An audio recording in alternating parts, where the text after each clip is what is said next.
Okay, now let's see the next problem.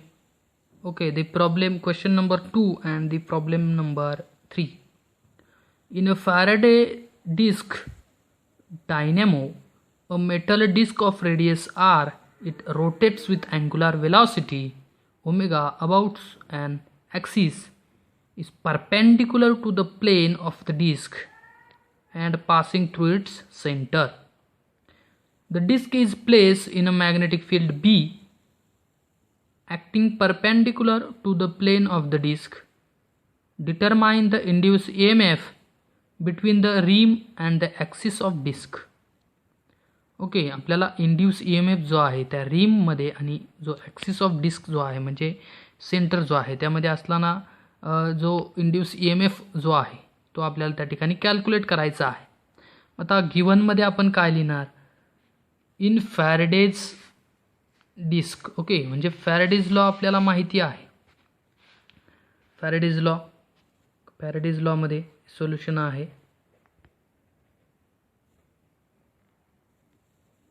Faraday's law काय? E is equal to D phi by D T. But phi is equal to what? Phi काय असेल? बी into ए.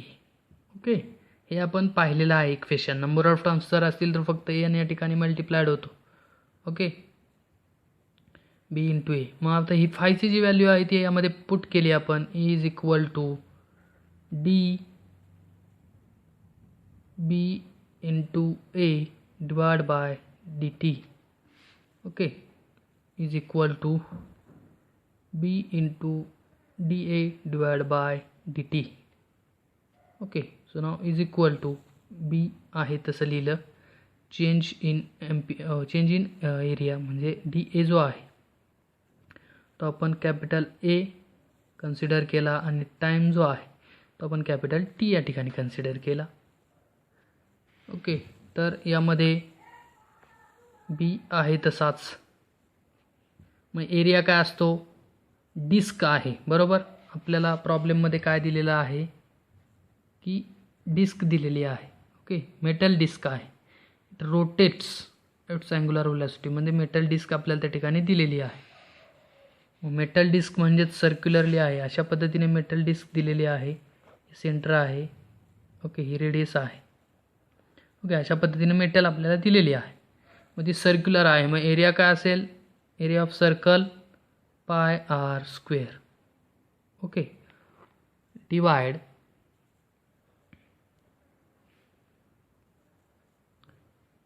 T काय असेल? Okay, मग circular आहे मग time period काय असेल तुमचा? T is equal to 2 pi upon omega. Okay, हे इक्वेशन तुम्ही पाहिलेलं असेल. Time period okay pi R square. Okay, मग टीची जी व्हॅल्यू आहे ती आपण यामध्ये पुट केली 2 पाय अपॉन ओमेगा. ओके, मग P is into pi R square divide by 2 pi. हा ओमेगा वरती गेल्यानंतर मल्टिप्लायड होईल. Pi pi get cancelled. B R square omega into divide by 2. So EMF is equal to half B R square omega. Okay, तर या पद्धतीने तुमचं काय आलं आहे त्या ठिकाणी EMF आपण कॅल्क्युलेट केलेला आहे between the rim and the disc. Okay, लक्षात आले? सोल्युशन व्यवस्थित राईट करून घ्या.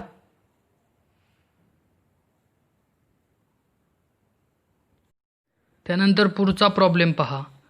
अ horizontal wire 20 metre long extending from east to west is falling with a velocity of 10 meter per second normal to the earth's magnetic field 0.5 into 10 raised to minus 4 Tesla. What is the value of induced EMF in the wire? एक horizontal wire आहे की ज्याची length 20 metre long आहे, त्याची length जी आहे ती 20 metre आहे. ती कशी कुठून तर कुठे आहे, ती ईस्ट टू वेस्ट आहे. ओके, बरोबर, ईस्ट टू वेस्ट आहे. आणि त्याची जी फॉलोइंग विथ वेलॉसिटी जी आहे अर्थकडे, ती 10 मीटर पर सेकंद आहे.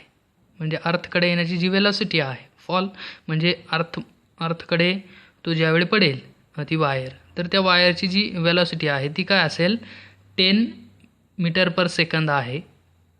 आणि मॅग्नेटिक फील्ड जी आहे ती 0.5 × 10⁻⁴ टेस्ला ही दिलेली आहे. मग तुम्हाला इंड्यूस EMF जो आहे तो काय असेल या वायरमध्ये, तो आपल्याला कॅल्क्युलेट करायचा आहे. मग आता आपण सुरुवातीला काय करणार, गिवनमध्ये, ओके, तर सुरुवातीला गिवनमध्ये आपण राईट करून घेऊ. गिवन, ओके, गिवनमध्ये आपल्याला लेंथ दिलेली आहे L = 20 मीटर. त्यानंतर वेलॉसिटी V दिलेली आहे 10 मीटर पर सेकंड. त्यानंतर मॅग्नेटिक फील्ड B दिलेली आहे 0.5 × 10⁻⁴ टेस्ला. आणि आपल्याला विचारलेलं आहे की EMF काय असेल. ओके, मग आता आपल्याला काय विचारलं आहे की EMF काय असेल, बरोबर.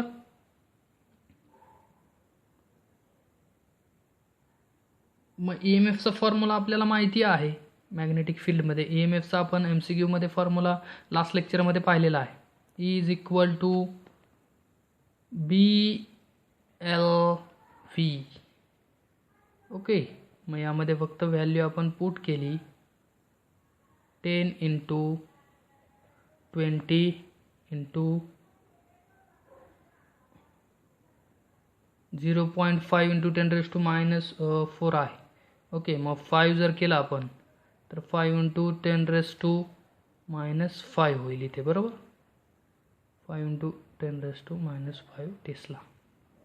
ओके, हे आपण, मग काय हे किती येईल, 20 × 100, मग 1000.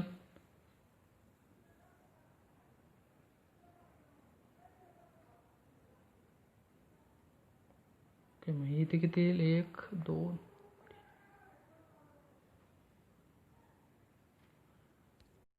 20 10 मतलब 20 10 2000. ओके, 2000 × 5 100, 1000. सो × 10⁻⁵ हे आपण अशा पद्धतीने लिहू शकतो का.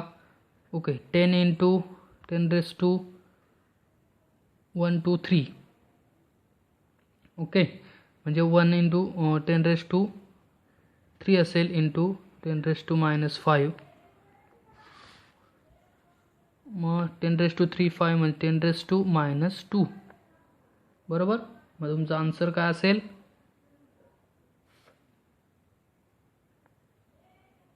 E = 10⁻² volt.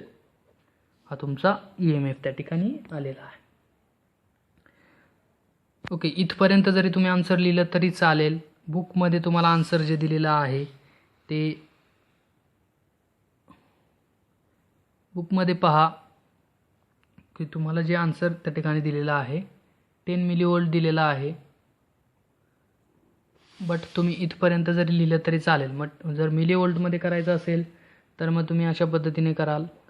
ओके, मिलीव्होल्टमध्ये करायचं जर असेल तर काय येईल, 10 × 10⁻². ओके, असं पद्धतीने लिहिलं तरी चालेल. 1 × 10⁻⁴. मग काय येईल, 10 × 10⁻³ 10 मिलीव्होल्ट.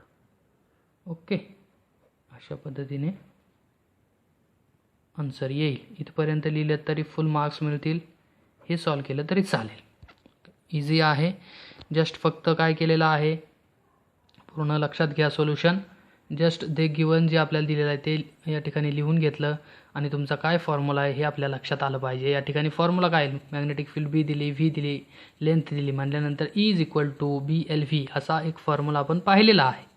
ओके, म्हणजे असं तुमच्या लक्षात आलं पाहिजे फॉर्म्युले कुठले यूज केले जातात. ओके, तर बाकीचे जे प्रॉब्लेम्स आहेत ते आपण नेक्स्ट लेक्चरमध्ये पाहू.